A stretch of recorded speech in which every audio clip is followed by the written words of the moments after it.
Greetings, everybody. So, wow, I am very happy to be making this transmission.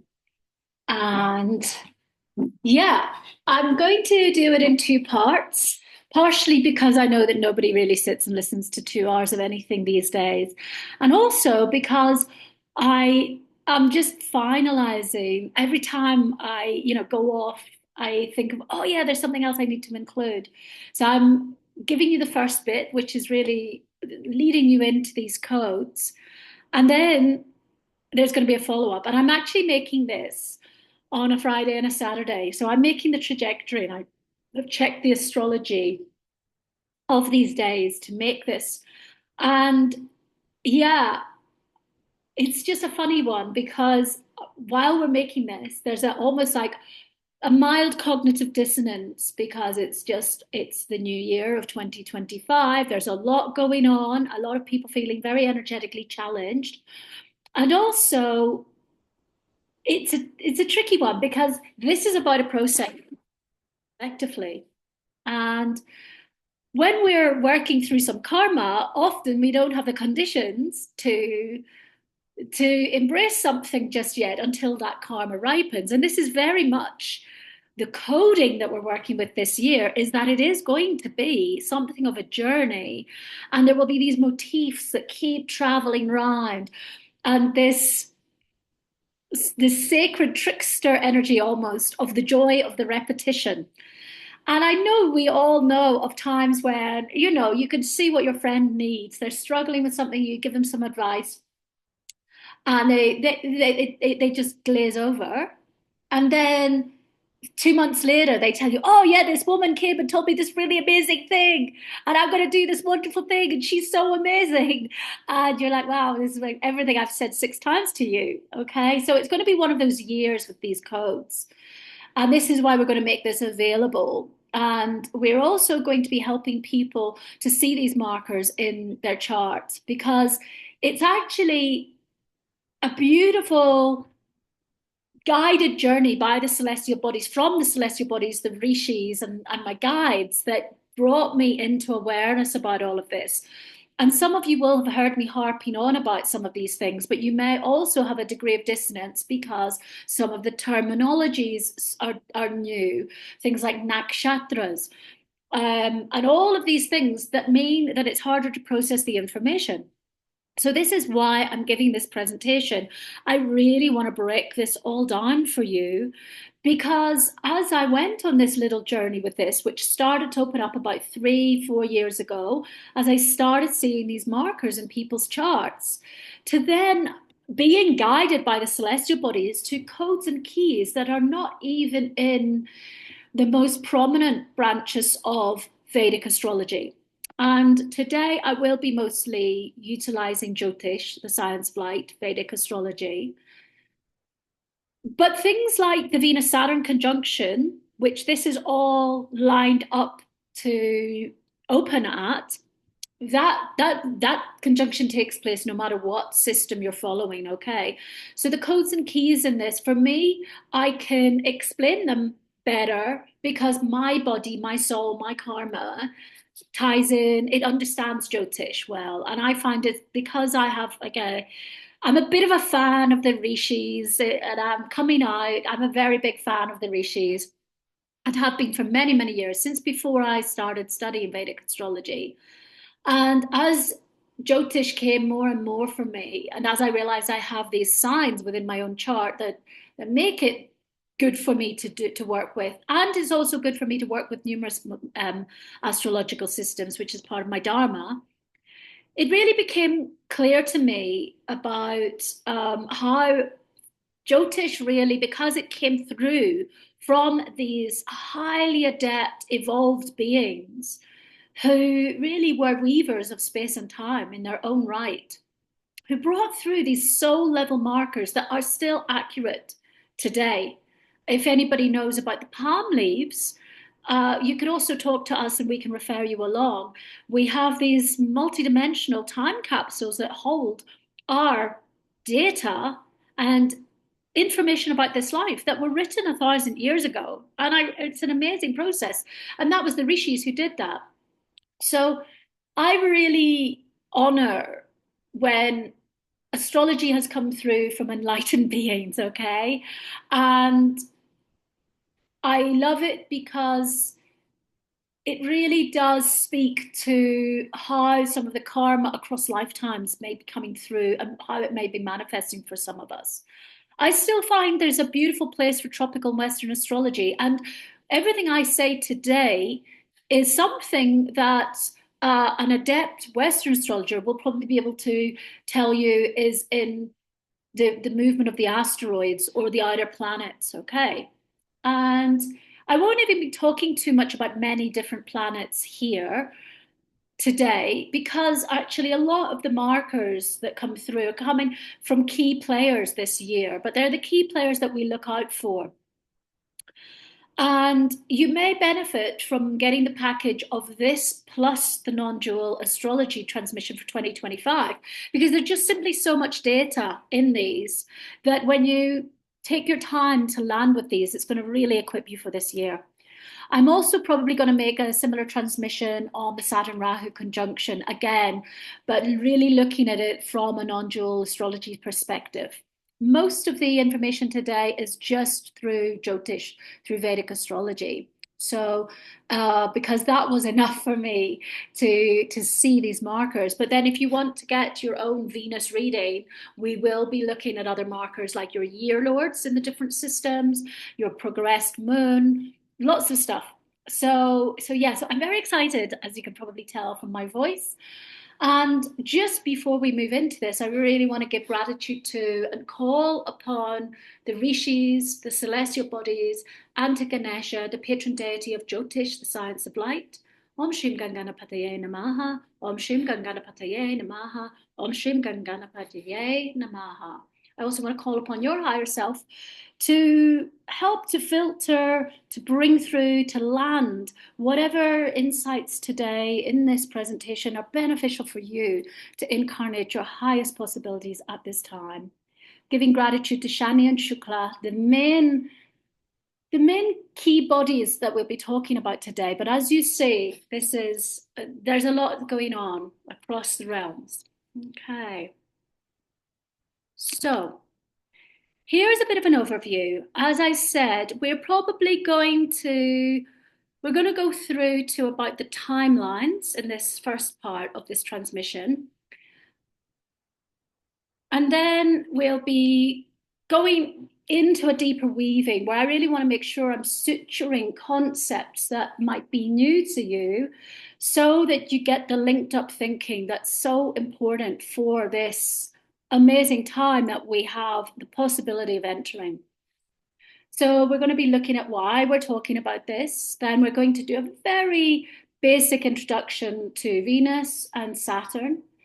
And whilst this is very much about the Venus codes, that you'll see later why I'm bringing in Saturn here and actually why Saturn is going to be so important in this evolutionary journey that is here, that can help us to really step into high spirituality, being timeline shifters, helping to bring about a new priestesshood, stepping into a deeper tantric awareness and being pioneers of the golden age, okay? And this is why this is so important, because I feel that this year I mean, I feel that anything is possible. But I feel that we have a lot of really amazing, gifted people out there.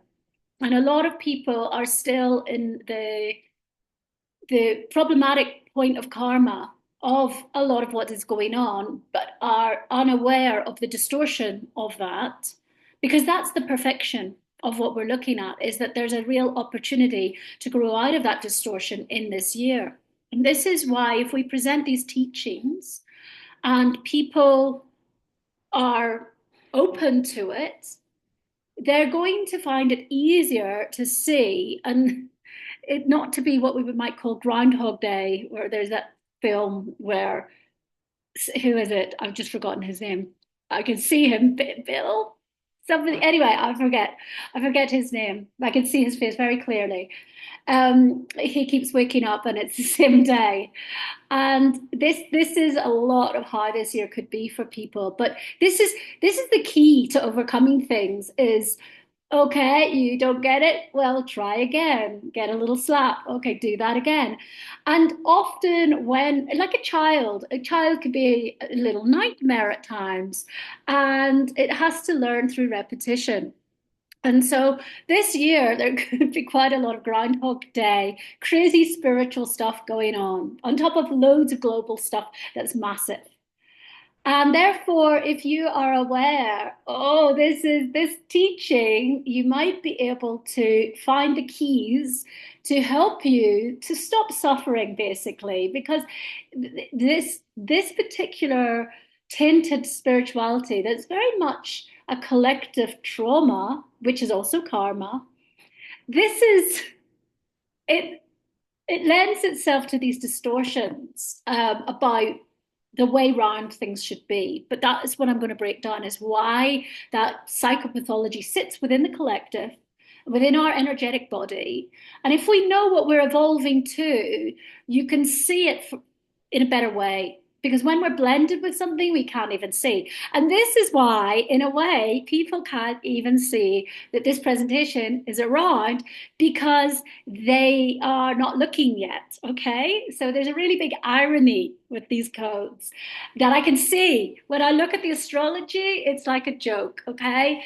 And so, yeah. So I have a big smile on my face as I'm making this because it's like a funny little story.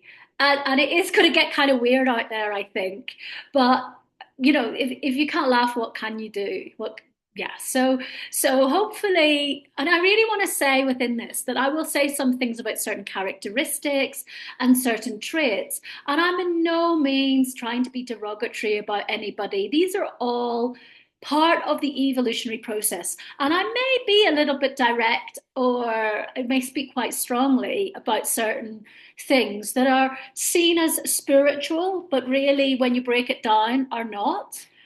And I do not mean this as an attack on anybody. I mean to just speak of this so that we can understand how this unfolds.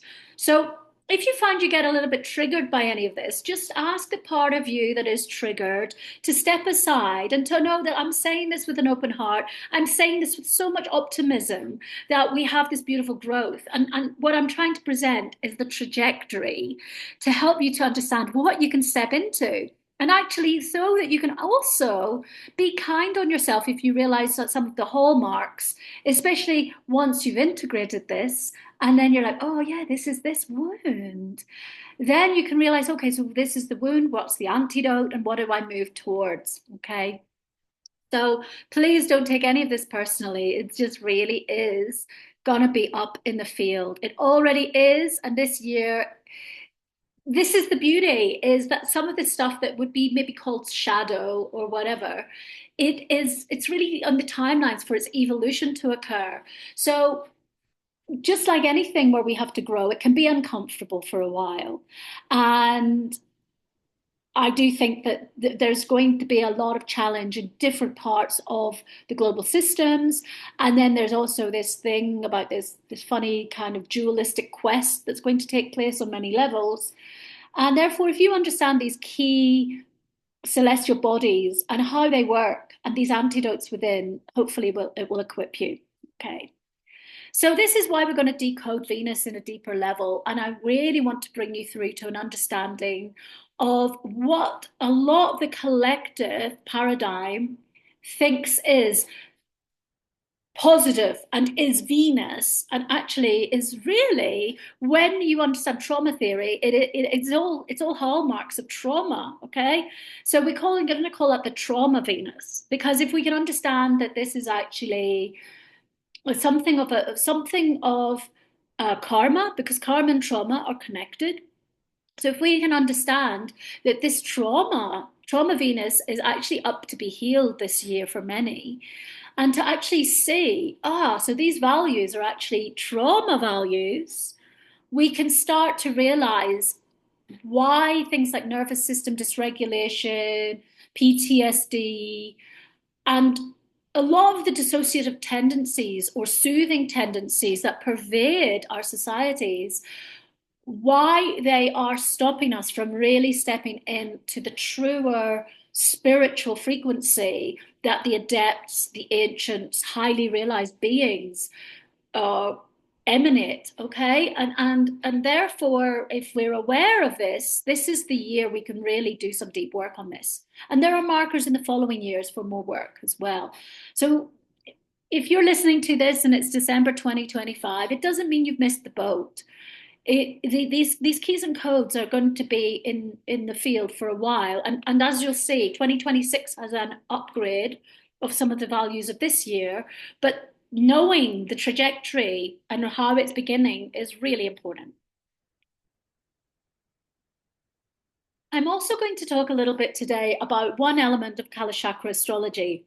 And for those of you out there who are students of kalachakra in any way or have studied kalachakra astrology, you will know that this is an underdocumented form of astrology, and it doesn't even have one singular branch or one singular root. Okay, so your understanding of kalachakra astrology may come from it might be Tibetan, or it might be from looking at particular nakshatras. And I'm only going to be looking today at the kalachakra and dikshakra calculations in a very, very basic way. But this is a beautiful precursor to doing deeper work on kalachakra astrology. And also, I really want to let you know that on a global level, the Sangha of Dzogchen, and Dzogchen means golden age, this is Khenpo Rinpoche's organization. We are kickstarting a global kalachakra astrology project, which will be bringing together a synthesis from Chinese, Tibetan, and Vedic astrology over the years. And yes, so there is a lot taking place with the Wheel of Time kalachakra, but today is just a little homeopathic kiss, okay? We'll talk a little bit leading on from kalachakra astrology to why I am so adamant that we talk about this Venus Saturn conjunction that's coming up and just what they can mean every year. We have a Venus Saturn conjunction pretty much every year, but this is what I started seeing from reading people's charts, and what I call the new Venusian gateway is that the markers this year are particularly poignant for us. And yeah, there's so much I could say. And again, I'll probably not even get it all fitted in here. I give you a little bit of information about the timelines, and I really do recommend you don't just sit, I call it popcorn watching. This is the problem with a lot of people now doing, they'll click pay a little bit of money, and then they'll be like, oh, well, I've done a course in that. And I suggest that you go back over this later and take notes, because you can then put it in your calendar and have an awareness. And then you'll see these flip switches through the year and be able to map your own development as well. We'll also, in the second section, we'll be talking more about the sacral chakra to the brow chakra, and also just giving some teachings from Kundalini Tantra and concepts. This is more from Indian yogic philosophy, not Tibetan yogic philosophy. So we will be talking a little bit about this journey from our trauma Venus to our devotional Venus and the highly realized Venus, or the more Siddhic part of Venus, and explaining again why we can see this journey very evidently right now in the collective, and how some of these manifestations align with what we would call the sacral chakra, but how that journey can give way to a more safe energy flow with our own kundalini, and I'll talk a little bit about kundalini awakenings in that. We'll also talk a little bit more about these nakshatra indicators, because you probably need to hear these terms more than once, and again go into those timelines a little bit more. Then I'm also going to look at this whole concept of Venus as Lucifer or Quetzalcoatl, and how we can situate that within what I've shared in this presentation. We'll then look at how this might all manifest in the collective in this time.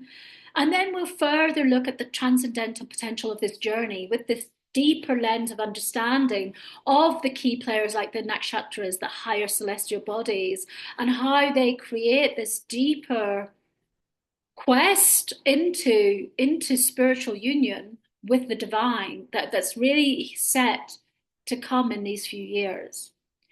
We'll see how we can maybe utilize these times best and how we can also create a form of sacred activism to help through this year. And then we'll talk a little bit more about what's coming up after late 2025. So let me do this. I'll let you have a little landing. Okay, so I probably talked a little bit about this earlier as we opened up, but the short answer to this is why are we talking about this is because we can really see a new beginning on planet Earth through many things in 2025. And this Western astrologers from 2019, 2020 said, yeah, 2025 is the big one. This comes up in Vedic astrology as well. And also, as I say, I started to see these markers. Some people already are having, from 2024, we're already having activity, okay? But for the collective, and when I say the collective, certainly the markers that I see lighting up for people are for people who've already started to have a deeper collective awareness that they are connected in with all beings, with all things, and who may have gone into what we might call a process of spiritual awakening, if that works for you as rhetoric. And so there are a lot of people who we might call seekers or energy medicine practitioners, or people who've had some sort of kundalini activation in some way, people who are starting to strive for something that's not just the material paradigm. These are the sort of people that I can see the markers in their charts, okay? And this gave me a lot of optimism and vantage point to write my book, Dakini, Weaving Keys to the Golden Age, because I was also party to information that Khentrul Rinpoche shared here, actually, where I'm sitting in this area called Punto Zero, which means 0 point, in Mexico, in the mountains outside of Tepoztlan. And Tepoztlan area, just down the road is Amatlan, and I'm actually going there in a few days, is the birthplace of Quetzalcoatl, the winged serpent, also seen as Venus. And so I personally had quite a long journey with this area. I first came here in 2012. And this is where I reside when I come to Mexico, this area. And so Khentrul Rinpoche was here 3 years ago. I can't remember these things right now. I think 2. And we created a gathering with Mexican shamans and elders and Rinpoche, and there was a lot of sharing of different prophecies and insights. And Rinpoche shared that astrologers he was working with had seen that we had the markers to enter a golden age from around 2033, if we get lined up to it. Okay, it's all about us. It's all about us creating a very deep spiritual collective consciousness and to have very optimistic aspirations with applied work to bring about this timeline shift. But this also correlates with things like what people call the Aquarian age or the new earth. And so these are some of the foundational principles and thematics that I'm looking at in my book. And so in the book, I also deconstruct each year's astrology across 3 astrological systems from now through to 2034, just to show that if we are optimistic and we get our priorities straight, that we can really do this. Okay, so 2025 is a big one because there's a lot that's really coming, and it in many ways, what we saw with the COVID years was the beginning of this process. And a lot was shaken up. A lot of people realized they couldn't go on living in certain ways. A lot changed in the global environment. And this year is where we have the possibility now for really big systemic change to start to take place. So that means a certain level of crumbling of other things. And when we look at the astrology, the last time there was a cycle like what we're coming into from March, late March, this was in 1968, okay, when Saturn and Rahu converged in Pisces. And 1968 was a really big global shift year. And it was also a time when things like the civil rights movement, uh, women's rights movements, um, different land rights like Aborigines in Australia or Bangladeshis and Pakistanis, different people were really looking at finding a more just way or looking at equality, or more importantly, looking at marginalization and prejudice and things like this. And there were a lot of student rebellions around the world. And often when you have the seeds sown for epoch shifts, there's the seeds are sown, and so there's like a collective movement that starts to envisage change. And this is when even the song, The Age of Aquarius, came out, all over that time. Those years were massive, but it didn't create the full scale revolution, if you want to call it, to bring forth the larger collective shift that we need in order to come into a golden age where there is a deeper connection to Pachamama, where people are more open-hearted and spiritual, where we live in abundance with our landscape and our ecosystems. So yeah, on the cards is something big this year. And in a way, a lot of what people are stuck with is this very materialistic mindset. And we have a lot of spiritual materialism as well, all these spiritual influencers and people who who are always telling you about how these false modesty posts about, yeah, I'm so kick-ass, I charge so much and I'm making so much money. And that's a little bit confused from what true spirituality is about. Spirituality is not about materialism. It's not to say that it doesn't interact with the material realm, but these are where a lot of these larger confusions lie around um, the value systems being overly materialistic in the spiritual realm. And all of the inequality around the material realm, that's all likely to come up. A lot of people are very disgruntled. A lot of people are pissed off with banking systems, pissed off with big pharma, pissed off with big governments, blah, blah, blah. And the pissed offness has now got to enough of a collective level where this was some of the sacred mechanism of the COVID time, was that people who just always accepted and just went on with things and didn't challenge maybe the the agendas of certain narratives like the mainstream media or the haves projecting their evidence-based psychology, evidence-based studies onto things that were not necessarily big T truth. All of these things started these kind of master narratives that are from either over patriarchal perspectives or these contrived truths that are actually for the agendas of the people who are more like oligarchs or elite groups.